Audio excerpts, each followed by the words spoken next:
ವೀರಶೈವ ಶ್ರೀಗಳ ನಡುವೆ ಸಮಾಜ ಕಲುಷಿತ ಕದನ ರಾಜಕೀಯದಂತೆ ಧಾರ್ಮಿಕ ರಂಗವೂ ಕೂಡ ಕಲುಷಿತ.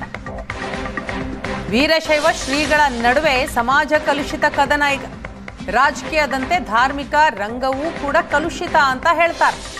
ರಂಭಾಪುರಿ ಶ್ರೀ ಏಟು, ವಚನಾನಂದ ಶ್ರೀ ತಿರುಗೇಟು.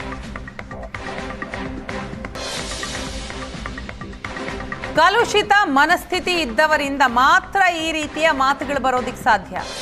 ಜಾತಿ ಮಠಗಳಿಂದ ಸಮಾಜ ಕಲುಷಿತ ಎನ್ನಲು ನೈತಿಕ ಹಕ್ಕಿಲ್ಲ. ಪಂಚಮಸಾಲಿ ಪೀಠಗಳ ಉಗಮಕ್ಕೆ ಕಾರಣ ಏನು? ರಂಭಾಪುರಿ ಶ್ರೀಗಳು ಆತ್ಮಾವಲೋಕನ ಮಾಡಿಕೊಳ್ಳಲಿ. ಜಾತಿ ಪೀಠಗಳು ಜ್ಯೋತಿಯಾಗಿ ಜಾತ್ಯತೀತ ತತ್ವ ಅಳವಡಿಕೆ.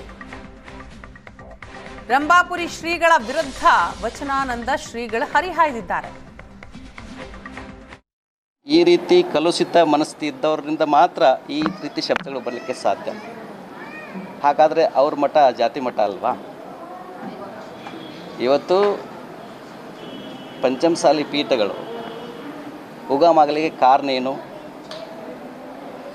ಆತ್ಮಾವಲೋಕನ ಮಾಡಬೇಕು. ಈ ರೀತಿ ಒಂದು ಪೀಠದ ಜಗದ್ಗುರು ಆದವರು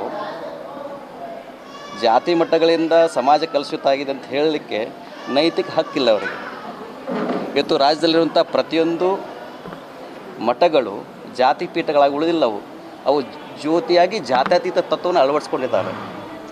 ಬಸವಣ್ಣವರ ಕಾಯಕ, ದಾಸೋಹ, ಶಿವಯೋಗ ತತ್ವವನ್ನು ಅಳವಡಿಸಿಕೊಂಡು ಎಲ್ಲ ಜಾತ್ಯತೀತ ಮಕ್ಕಳಿಗೆ ಶಿಕ್ಷಣವನ್ನು ಕೊಡ್ತಾ ಇದ್ದಾವೆ.